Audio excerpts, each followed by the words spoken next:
Pazhayangadi bus സ്റ്റാൻഡിലെ ദുർഗന്ധം വമിക്കുന്ന ഓവുചാലുകൾ ശുചീകരിക്കാൻ പ്രത്യേക പദ്ധതിയുമായി ഏഴോം പഞ്ചായത്ത്. കൈപ്പാട് കൃഷിയിടങ്ങളെ കൂടി ബാധിക്കുന്ന മലിനജല പ്രശ്നത്തിന് ശാശ്വത പരിഹാരം കാണുകയാണ് ലക്ഷ്യം. മലിനജല പ്രശ്നം സംബന്ധിച്ച് കണ്ണൂർ വിഷൻ കഴിഞ്ഞ ദിവസം റിപ്പോർട്ട് ചെയ്തിരുന്നു.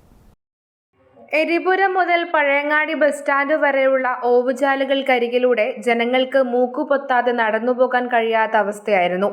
പല സ്ഥാപനങ്ങളിൽ നിന്നും മലിനജലം ഓവുചാലിലേക്ക് ഒഴുക്കിവിടുന്നെന്ന പരാതിയും ഉയർന്നിരുന്നു. കൈപ്പാട് പ്രദേശം, പഴയങ്ങാടി പുഴ എന്നിവിടങ്ങളിലേക്ക് എത്തുന്ന ബസ് സ്റ്റാൻഡിന് പുറകിലെ തോടുകളിലേക്കും മലിനജലം ഒഴുകിയെത്തുന്നുണ്ട്. മത്സ്യസമ്പത്തിനെയും കൃഷിയെയും ബാധിക്കുന്ന പ്രശ്നം കഴിഞ്ഞ ദിവസം കണ്ണൂർ വിഷൻ റിപ്പോർട്ട് ചെയ്തിരുന്നു.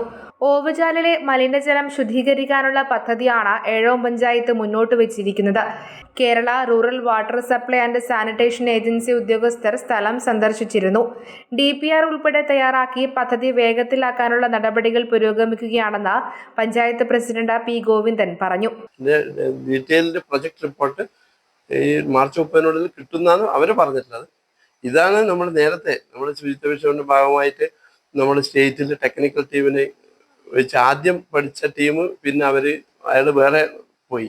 അപ്പോൾ അതുകൊണ്ട് സമയബന്ധിതമായിട്ട് അങ്ങനെ ടെക്നിക്കൽ അഡ്വൈസ് കിട്ടാത്തൊരു പ്രശ്നത്തിലാണ് ഇതധികം താമസിച്ചു പോകുന്നത്. ഇല്ലെങ്കിൽ നമുക്ക് ഈ സമയത്ത് തന്നെ തുടങ്ങേണ്ടതാണ് യഥാർത്ഥത്തിൽ.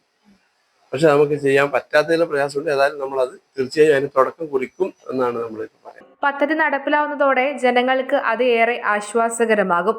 ഒപ്പം കൈപ്പാട് കൃഷിയിടങ്ങളെയും പഴയങ്ങാടി പുഴയിലെ മത്സ്യസമ്പത്തിനെയും സംരക്ഷിക്കാനുമാകും.